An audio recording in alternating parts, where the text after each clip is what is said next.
Hello, everybody. Welcome to another wonderful podcast here at Sophis Productions. We're here with Anila Shehzad, who is a regular at our channel. She's a geopolitical analyst and a writer, and she's written many books. One of her books has recently been published, and let's quickly jump over to Anila Shehzad. Can you give us a brief introduction and tell us about your new book? Yes, thanks for having me. It's always wonderful to be here with you. And my new book is Geopolitics, Frameworks and Dynamics in a Multipolar World. And it's been out since last month, and it's there on Amazon. It's also available on so many bookstores all over the country. So I would urge all the students of geopolitics, all the students of international relations and political science to get a grab on that book and read it, go through it. Because it's really giving so many new concepts about the global politics, about geopolitics, and new angles have been presented in the book. That's very wonderful. We'll have a link to the book down in the description for everyone who wants to read. So it's a very interesting time to be alive. Every 5 to 10 minutes we hear a new news these days. Sometimes it's about a tax fraud that the US government is doing, and the Department of Doge, which is headed by Elon Musk, is doing all these things to uncover so much trillions of dollars of corruption. And moving on to the most important thing that is happening these days is the Russia-Ukraine war. And the tides have shifted. Even Donald Trump recently was saying that we can't get all of those territories back that Russia took, and Russia has more cards in his hands, and Russia is in a better place to negotiate. And especially with what's going on within Europe. Germany, a powerhouse of Europe, is now facing economic disaster these days. So, and with the cheap energy gone that Russia was giving, the German industry cannot really flourish or be at the scale that it was. And then we also hear that Germans are not innovating that much, the younger generation, and they're not that interested. And with the devastated economies of Europe, now we see that there's negotiations between the Trump administration and between Putin, and they're leaving Europe behind. J.D. Vance, in his recent interview, also said that these European politicians are already in such a bad situation. No one wants to vote for them. No one likes their policies, and they're taking their economies to a very bad situation. And they're just leaving the Europeans aside. That is a very bad thing. Maybe Europeans were as much complicit in the Ukraine-Russia war as the Americans. But now, when Trump wants to get out, the Europeans are left holding the bag. So what do you think about all the situation? Well, it is really an amazing time, because we've been living post-World War II. There's been this world order, in which the US was supposedly the superpower, and the whole Western civilization, which included Europe, especially Europe and the North Americans, they were considered as very deeply allied friends of each other, and they were actually like dominating the whole economic spectrum of the world. They were dominating the military defense spectrum of the world. And now with Trump coming in, this whole system seems to be turning like upside down, because what Trump is doing is he is like it's difficult to understand what kind of a mentality Trump is bringing in the global politics, because the way he is dealing with everything is like a businessman would be looking at things. Everything he is like counting with the dollars or comparing with these with the profits or something like that. What Trump is doing is that he is making the US more and more isolated. Also, he did the same thing in his first term. We used to say that Trump's whole this administration and his policies were not only isolationist, they were also unilateral. But now when he's come again, it seems like that he is not only isolating his country's economy from his foes, like he did last time with the trade war with China and with sanctions on Russia and sanctions on Iran and all his enemies. But this time he is also putting tariffs with all his European friends. And it seems that the US economy is going to get isolated from even Europe even. If that happens, I mean, you know better that even though the US is, the biggest economy right now, but it is the biggest economy because it is the biggest importer of things. Now, if they're going to put tariffs with everything coming from Europe, with everything coming from China, then how they are going to be still the biggest importers? They won't be. And when that happens, and when their own people are left with only US-made products, then US is not going to be a global economic player anymore. So having said that, you talked about Ukraine and Russia.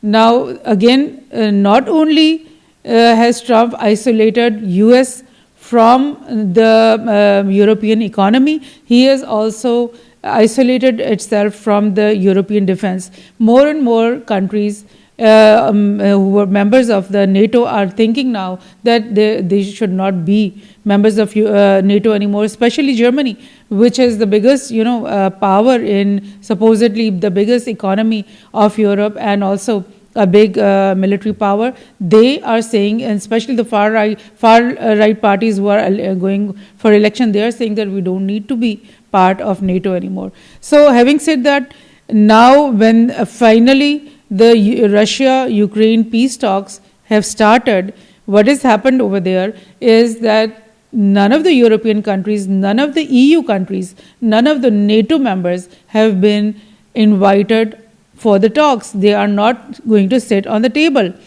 Who is going to sit on the table? Not even Zelensky is going to sit on the table. Only the US Defense Secretary Marco Rubio, he is going to be there, and his team, and from the other side Lavrov and the Russian team is going to be there. And where are they going to sit? They're not going to sit in Germany, they're not going to sit in Brussels or Munich, anywhere.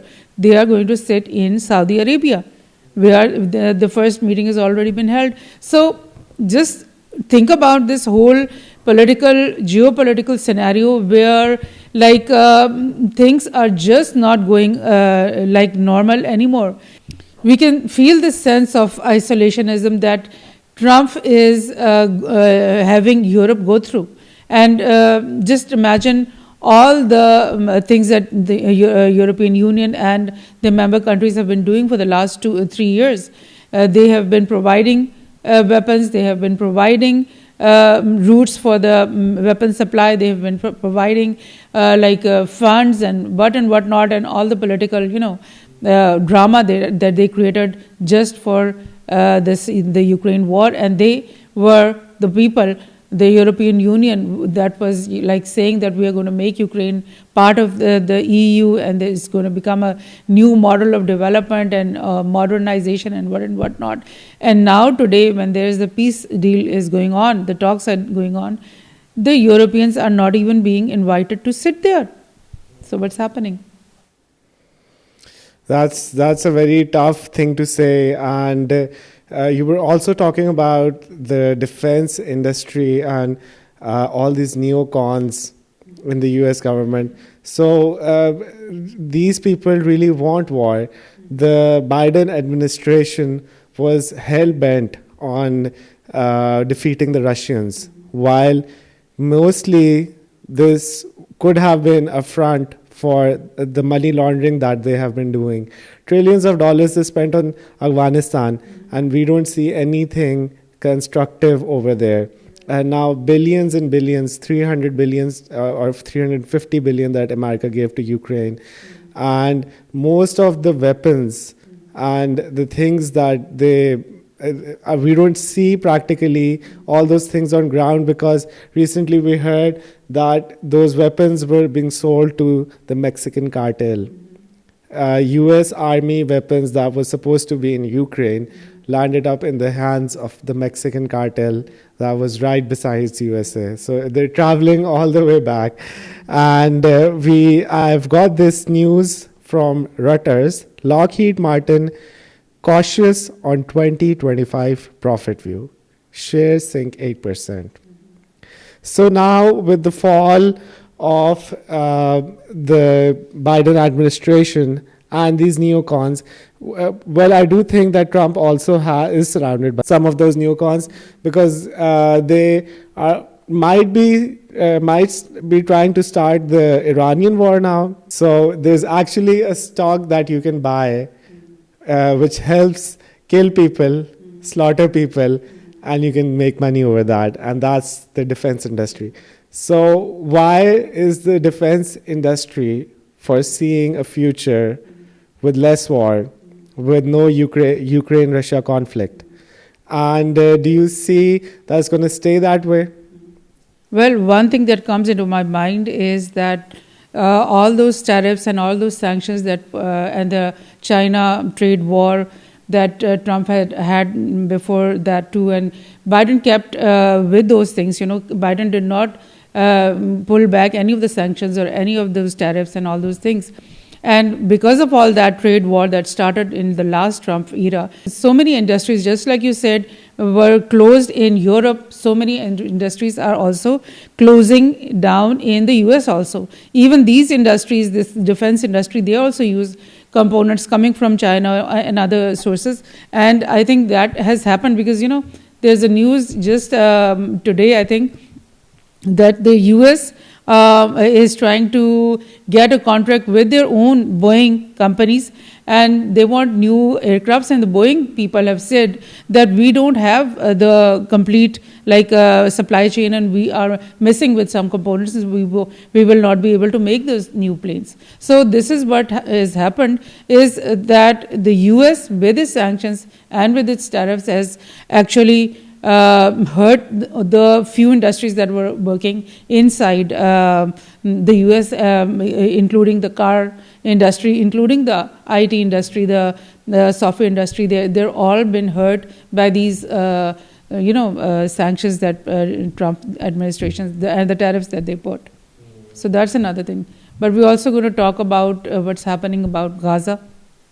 We'll jump over to Gaza quickly, but I would like to add this other story that we're hearing, and it's related to the tariffs and the government of USA.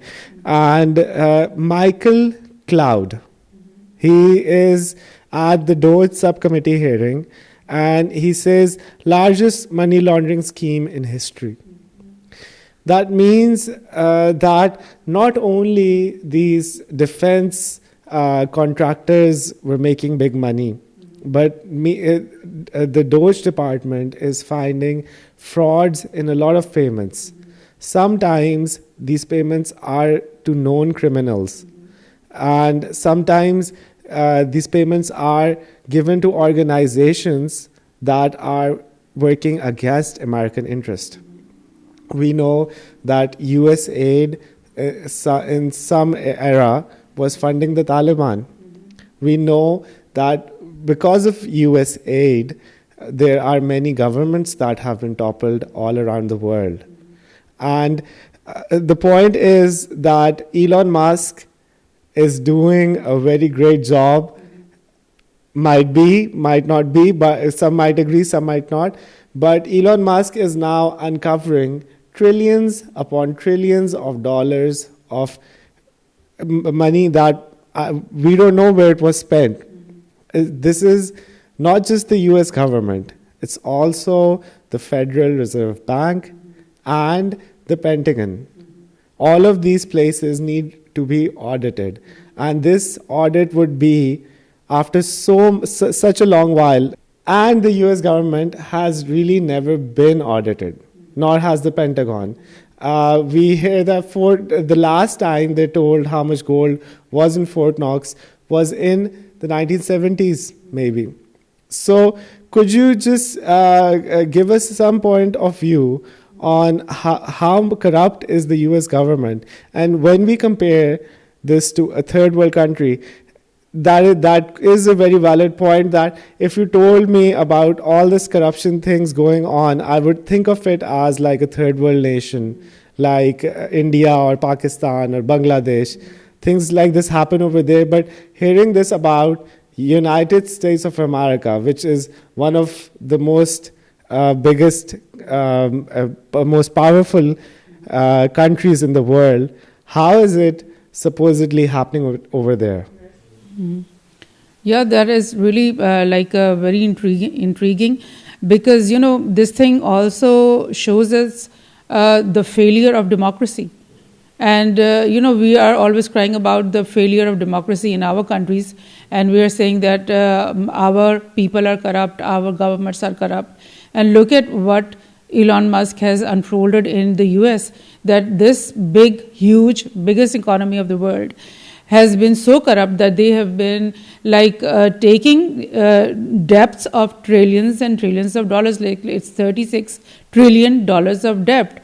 And how much debt Pakistan has in dollars? It's like something like $0.22 trillion. We have just $0.22 trillion of debt, and the US has like $36 trillion of dollars. And what happens is that IMF is at our doors every day, and they are snubbing us and scolding us and trying to whip us into a discipline. And what about the same IMF? Why doesn't IMF go to the US government and audit them and ask them to return their debts? So instead of giving a plan for the repayment of these debts, what is the Trump administration doing? They are scolding everybody else. They are telling people to they are going to put sanctions on them and tariffs on them. What is this? This is what I would call an international bullying, because you think that you are so powerful, you think that you have so many weapons and nuclear bombs and all that you can just threaten everybody. And that's exactly the tone Trump is using. He's even scolding Zelensky now, because Zelensky is no more in the good books of the US. Now Trump is every day scolding. Zelensky is calling him a dictator. He's calling him like a stupid person, and he's telling him to just toe the line and do whatever the US people are going to tell him to do. So you're exactly right.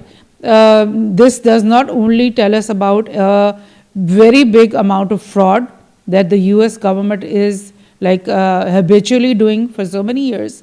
It is also telling us that democracy is a failed model, and it has not given the people, it meant to be a system that would work for the people, for the welfare of the people, and distribute wealth in the people. But what's happening? The US is the most, there's income disparities also.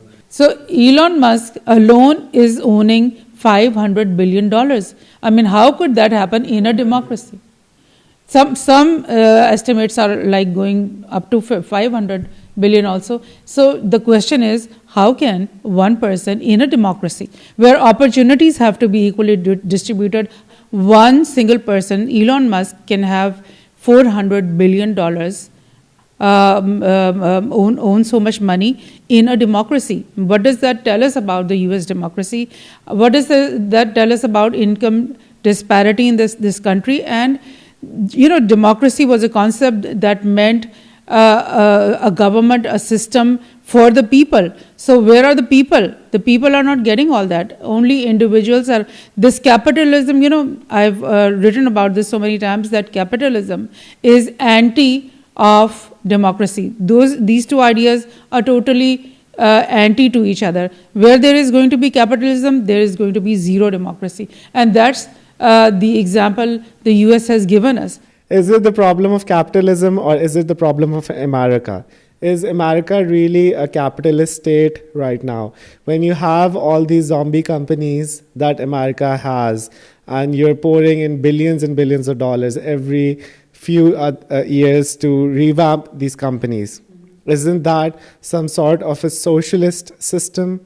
And really, I need to add another point to all this discussion, which is that USA in the 70s, or it might be in the 60s, wanted to infiltrate other governments as well.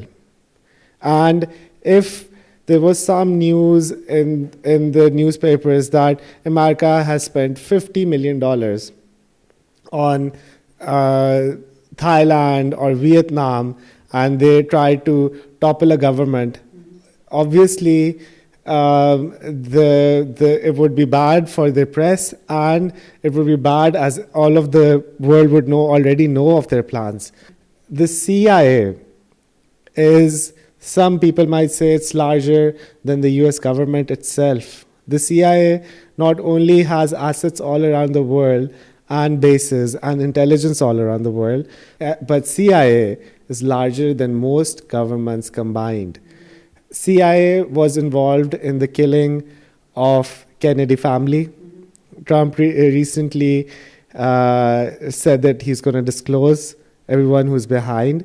And Trump is also trying to break the CIA into 1,000 pieces, which originally was Kennedy's plan.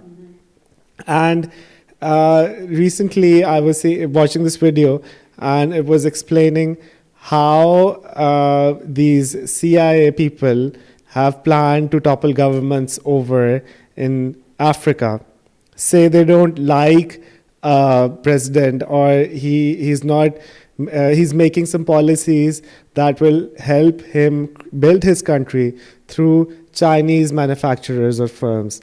So the US or the CIA intelligence would fund all these people in this African nation to really have these big strikes. And before you know, the president of that country is down on his knees begging the American government. Same, there's this situation in our country, Pakistan, where we see, now this is out in the open, that Imran Khan, our president, was toppled by the American CIA intervention.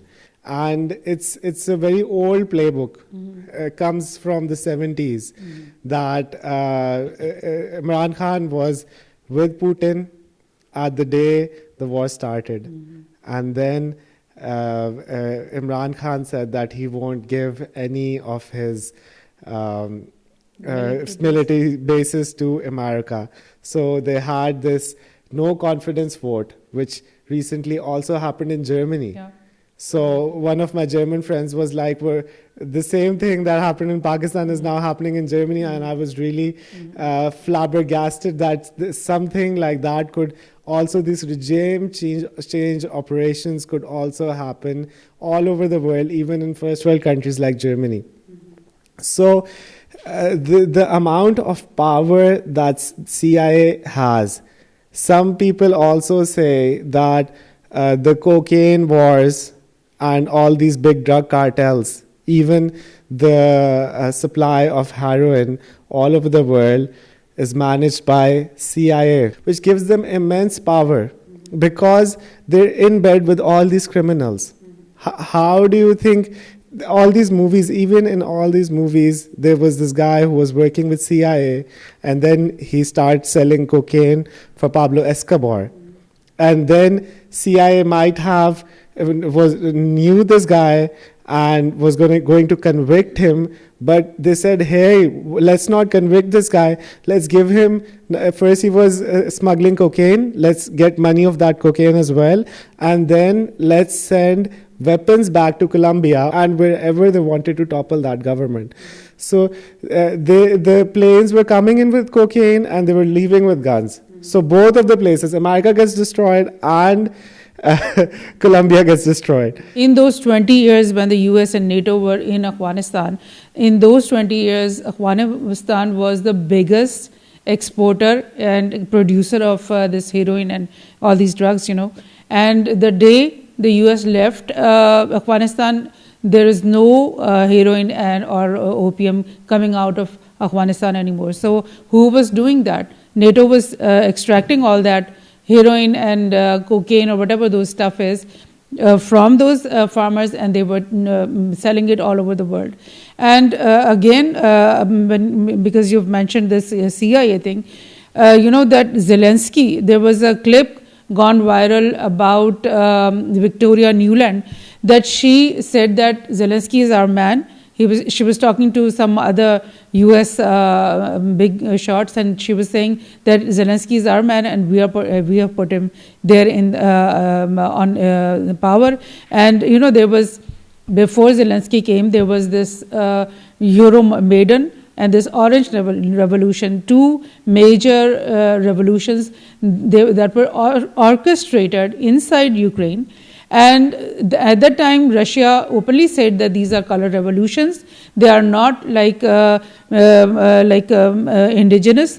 These people from the CIA, these George Soros people, and all these people were like through networks of NGOs, through network of social media troll houses, and through buying big judges and government ministry people, they had like orchestrated those revolutions. They had made this whole big drama that the people of Ukraine, they really want to go into the EU, and they don't want to do anything with Russia, even when the whole Ukrainian economies was like for centuries, like they were all related with Russia. They were doing business with Russia. They were like all the gas was and energy was coming in Ukraine from Russia. So the people, they had no concern with going into the EU or joining the NATO.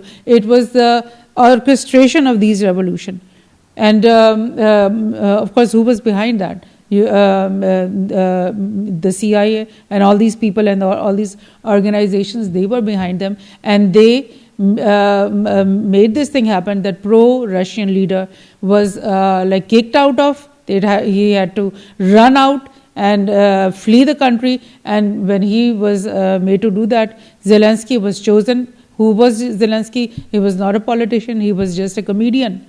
He was just a TV guy, and he was just chosen and picked up because people like, he was a comedian, and people like this, they can be controlled. And now he's facing the end he deserves. So Trump recently said that he wants U.S. Army to take over Gaza. And Trump also wants to rebuild Gaza into this beautiful Riviera, and he wants to make beautiful buildings over there, maybe even casinos. I was watching Jimmy Dore, and he said, from the river to the casinos. We'll drag the Jews from the rivers to the seas. Now Trump is making river to the casinos. And we also hear now these neocons that are with Trump saying that they want war with Iran as well. They have cleared Gaza, now they want to clear Iran as well. But that is really something that would be a fantasy of theirs. Mm-hmm. Recently we heard this news that 200 of USA's special troops went into Gaza to fight against the Hamas people, and we don't know where they are now. They're all missing. They're all missing, they never returned.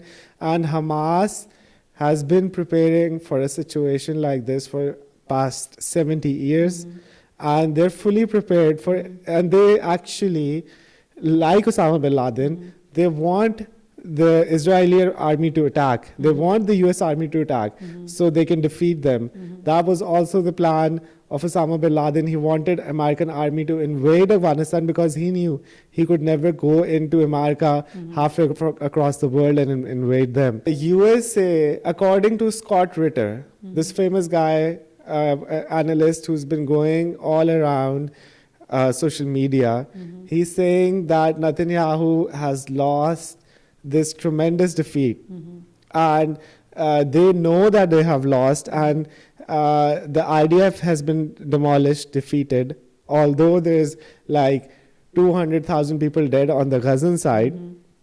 But all of this is a figment of imagination on the part of Netanyahu and on the part of Trump. And also with the Iran issue, Scott Ritter thinks that Iran is more powerful, and Iran has been building its defense systems, especially its anti-aircraft missiles and its systems, that most of those systems he has been taking it from Russia. And from the Russia-Ukraine war, we now know that the ammunition, the technology that USA possesses is not that good on the field. And the Russians have in some aspects and areas better technology than the Americans. Now, how do these politicians come out and make these bold claims that it's going to be so simple that America is just going to go with all its weapons and might and just take over Iran, while Iran has been preparing for a situation like this for so much time, and they don't want a direct conflict, but there's more chances of Iran winning in a direct conflict than the USA and Israel. So what do you say? And how, the main question that I almost forgot is, how will they destroy the nuclear weapons at all?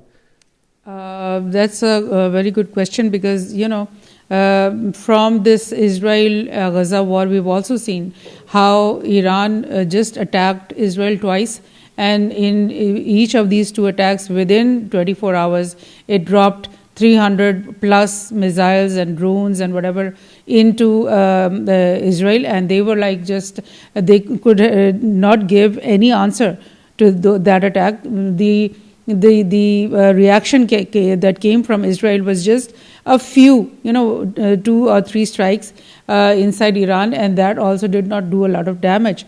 So this is true that whatever has happened, the US media and Israel, they boost and pretend like that they have actually won this whole thing. Because of the Lebanon-Israel truce, and because of this Gaza ceasefire, they are boosting it. Because of Bashar al-Assad leaving Syria, they are boosting, and they are saying that we have conquered the whole thing. And now the only enemy left for us is Iran, and we're going to get them, and we are going to hit their nuclear facilities. So where are those nuclear facilities? Because from what I have read, Iran has not only developed indigenous defense capabilities in masses, like they have also made sure that all their defense capabilities are hidden deep underneath the earth. Like they have made these very, very huge tunnels, and nobody knows where they're starting and where they're ending. And even their aircrafts are underground. So how does Israel say that they can hit a nuclear facility that may be miles and miles under the earth? They don't even know where those facilities are.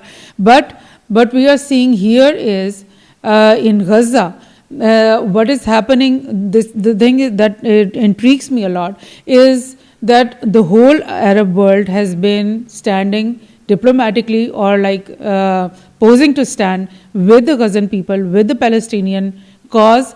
But right now what we are seeing is that this whole Ukraine-Russia talks are being held inside Saudi Arabia. So that makes me question this thing, that are these two wars related? Is the whole geopolitics related? Are these people making deals that are global in nature? So what is happening how is Saudi Arab more important right now than any of the European countries?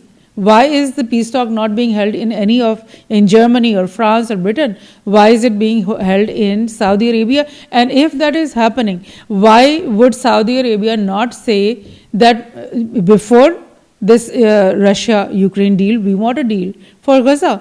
We want peace for Gaza. We want security for Gaza, because they are definitely in a position to do that. Trump Why he has put the whole Europe outside, and he has put Zelensky outside the talks, because what he wants to negotiate with Putin and his team is not just Ukraine. He wants to negotiate a deal, an economic deal with Russia. What was in the news was that Trump is going to try to break the Russia-China friendship, their alliance. And because that is the only way now that they can, the US can weaken this, the BRICS and other platforms, that the BRI, all those things are going between, like Russia is hand in hand with China in all these projects. So Trump called the king of Jordan over, and he said to take all of the people into Jordan, and he was put on a spot, and in the video we can see that he was not in a good mood and he was not answering correctly, but he still managed to say that he would take 2,000 children that were cancer survivors or struggling with cancer and had grave injuries. He would take them in. But even the king of Jordan, with all the money coming in from USA and being a puppet, and especially also we consider Sisi as also a Western puppet. So could you expand on all the situation and what they said to each other? Mm-hmm. Yes, well, Sisi is actually been saying that they have, since Trump said that he wants to take over Gaza, he wants to buy, he wants to own Gaza. After that, all the Arab countries, they have been protesting, they have been saying that this is not acceptable, and getting up one fine morning and asking 22 million people to just leave their homeland, the land that they've been living in for centuries. That is not a workable thing. That is not a comprehensible thing. So what happened was, you're right, maybe Sisi and the king of Jordan might be taking a lot of dollars from the US, a lot of aid, and they've been like their allies under the table maybe. But, they also have to face their own people. The people of Egypt, the people of Jordan, they are like, even yesterday there was a very large protest in Jordan for Gaza. And so they can't just take US dollars and make all the decisions. So the king of Jordan did say that he is going to look into the plan that Egypt is coming up with. He said that to Trump. He couldn't say to Trump that, yes, okay, we are going to think about what you are saying. He didn't say that. Instead, he said that we're going to have to look at the Egyptian plan. And what is the Egyptian plan? It's like this, that they are saying that they are going to, in the first phase, they are going to make some safe zones inside Gaza, where all the people are going to be stationed, and then they're going to bring in heavy machineries, and they're going to clear all the rubble, from the whole of the Gaza Strip. And once it's cleared, then they're going to sit back again, and all the Arab states are going to make a plan of reconstruction, and then they're going to be like housing units, and they're going to be like hospitals and education centers, and all those things. They're going to plan that out and make that.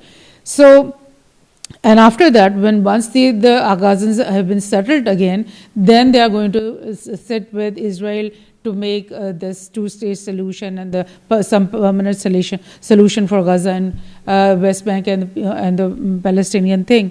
But the thing is, one question mark that comes into mind is that if they are going to take all the people of Gaza and put them in those small secure zones within Gaza even, and there will be like all in all in the all the other open areas. What are they going to do with all those tunnels that Hamas has built? What are they going to do with the Hamas infrastructure? So that is a big question. Will the Gazan people be ready to do that? Because this is not a very small this is not some small sacrifice that those people have given. They've given their lives, they've given their homes, they've given so much because they were standing behind Hamas. There was not a single protest inside Gaza against the Hamas. There was not a single voice from Gaza, or the people who were being like dragged like herds of cattle, from one place to the other, from one city to the other. All this 15, 16 months, they never came out once saying anything against Hamas. So that means they are from their hearts, they are standing with Hamas, they are standing with the Palestinian cause. They want their lands, they want their freedoms, and they want to live there in a respectable manner. Yasser Arafat, in early days of PLO, they wanted all the Arab nations to be on the case and to help Palestine achieve a two-state solution. And Yasser Arafat also thought that even if all the Muslim nations combine their armies and they fight against the Western powers and Israel, the Muslims could win.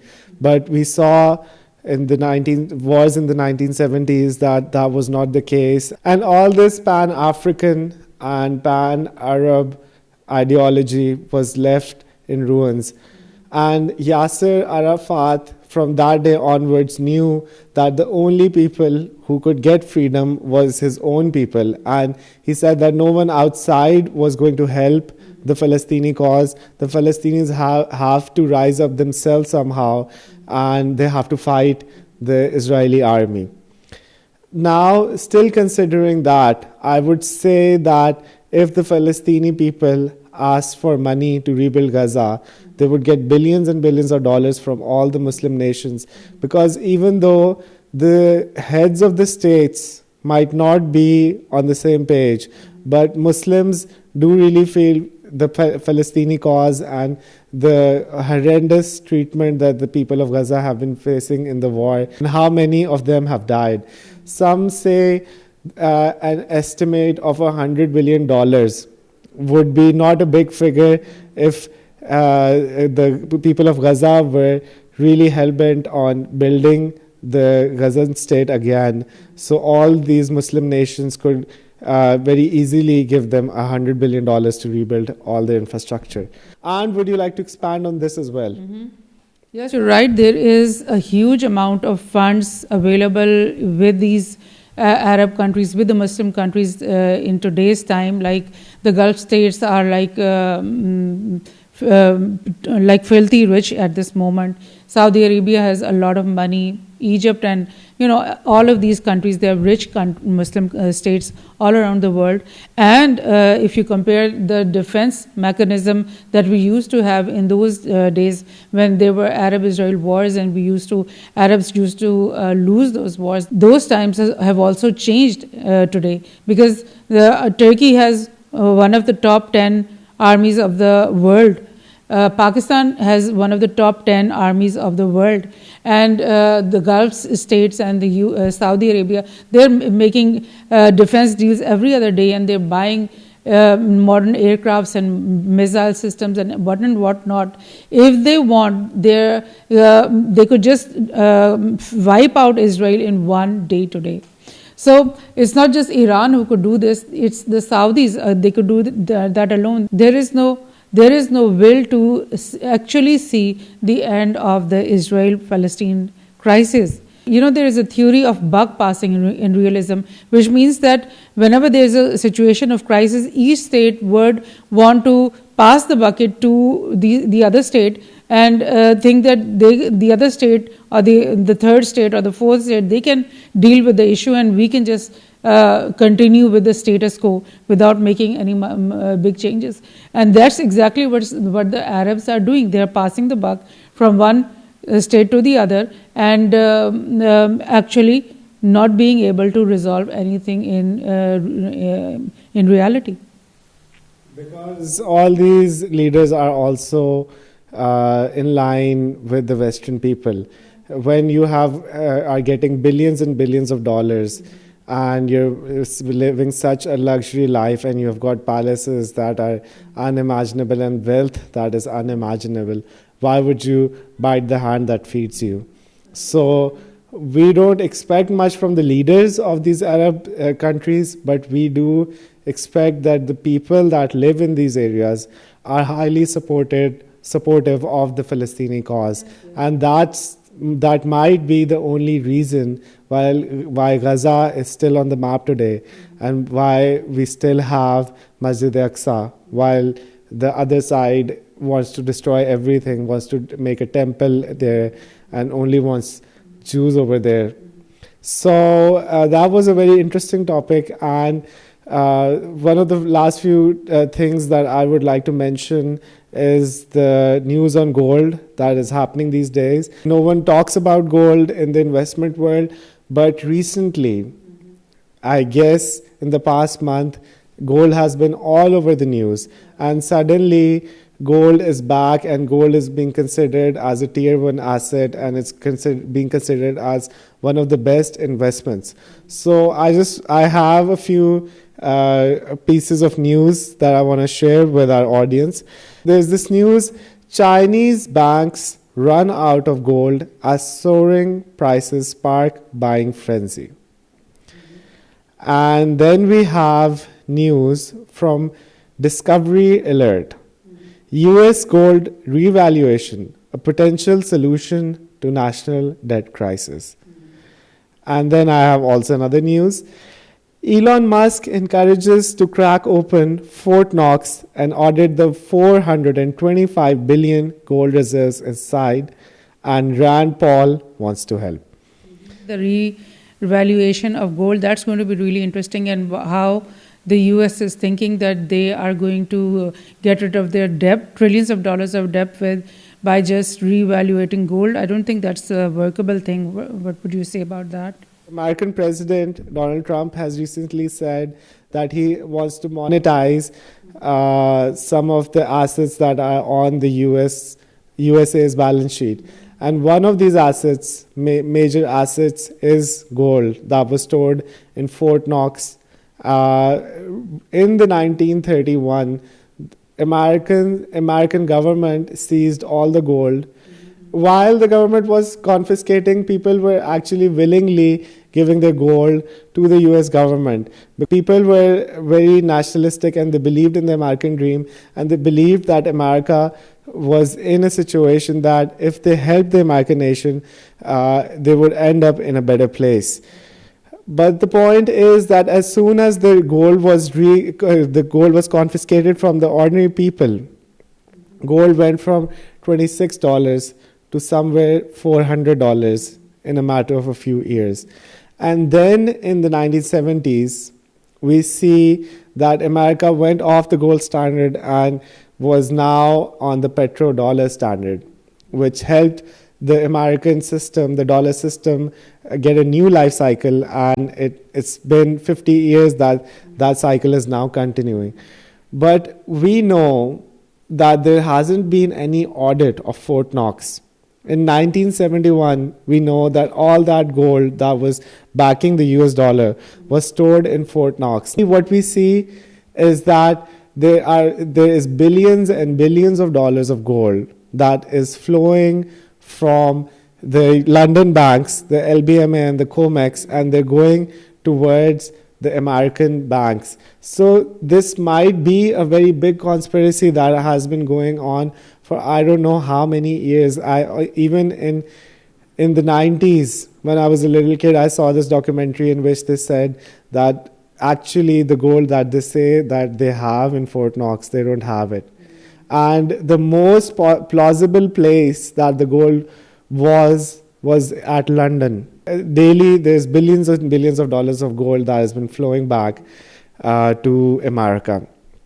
And now when you say that you want to decrease the US debt, so that there's a figure that $4,000, if gold's price would come up by $4,000, it would rid the US economy of $1 trillion worth of debt.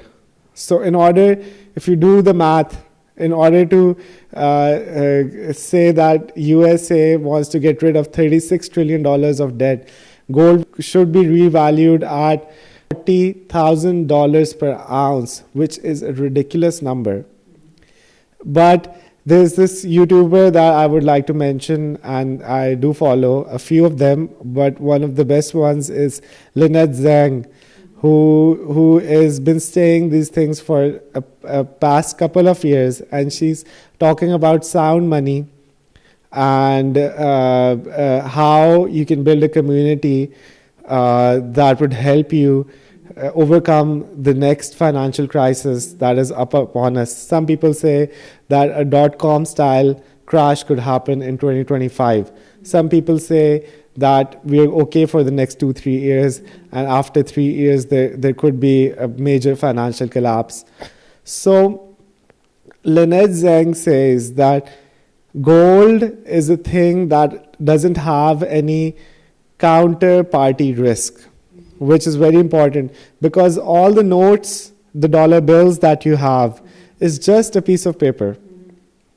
Why do you believe that a piece of paper which has US dollar written over it has more value than a piece of paper which has Pakistani rupee written on it?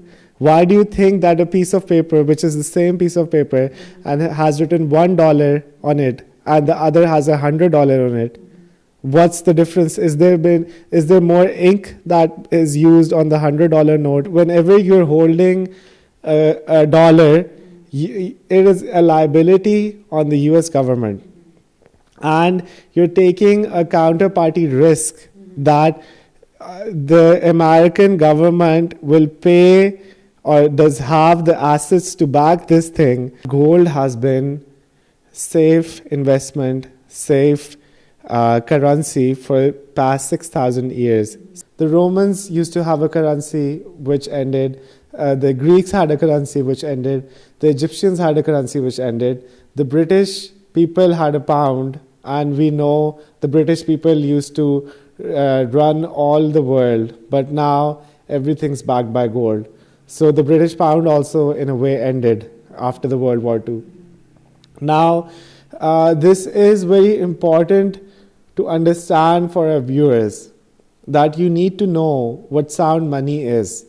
The stock market has had incredible gains over the past year or two, and it's in such a big bubble. It's the bubble of all bubbles, which can explode any time. And all of these people, all of the big smart money is saying that all of these stocks are overpriced at this moment. But because they don't fall and they just keep on artificially pumping these stocks and they keep on going up, so people consider this as sound money. Definitely, gold is one of the best investment possibilities in this time, and the way you explained it was really very good. Like, trust in the US dollar was the thing that made the United States the superpower of the world. That was the thing that made United States the biggest economy of the world. Countries from all of the world thought that they could buy US Treasury bonds and that they would be secure. But this whole thing is being changed and upended by the US governments themselves, who are making wars with everybody, who are putting sanctions on everybody. They are using their power in a very negative way. And that whole negativity is like breaking the trust of governments, of nations on the US dollar. I mean, the same people, Saudi Arabia was maybe their best friend, and they would invest all their surplus money in US investment bonds and their projects and all that. But today they are thinking that maybe there's going to be one fine morning when they are going to be hit by US sanctions themselves. So everybody in the world is thinking about getting out of this US dollar system. That's what is actually pushing countries towards the gold standard. That's what is pushing us towards something more reliable. If the US... That's what the real investors know. All these big banks know. Yeah. While they have been saying bad things about gold, they have been accumulating gold in such large volumes all over, and the smart money is investing in gold. And what are the ordinary people left with is inflation, is bad governance, is unaffordability, which is really bad. And people now know that they can't get out of this bad financial situation, so they would jump over any get quick rich scheme that they find. And some of these schemes might be meme coins. And this is a very big scandal that even it is affecting the president of Argentina. So there is this company that launched the Trump coin, the Melania coin, and recently Javier Milei, which is the president of Argentina, they also launched a coin. And money is such an illusion. They just pumped these coins, millions of dollars, and when everyone got interested and invested some money, although it was a gamble from the start, but they dumped the coin in the first 3 hours. And people lost such an incredible amount of money that these meme coins are coming on this other chain, which is the Solana chain. And the Solana chain collapsed because of this controversy, because people who don't actually have anything in the first place, and now they know that they have this get rich quick scheme.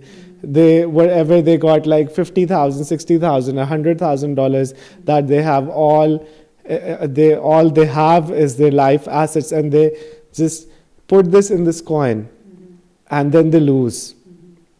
And they lose so big. And who is behind is the American president. Can Donald Trump and Javier Milei be in the same boat?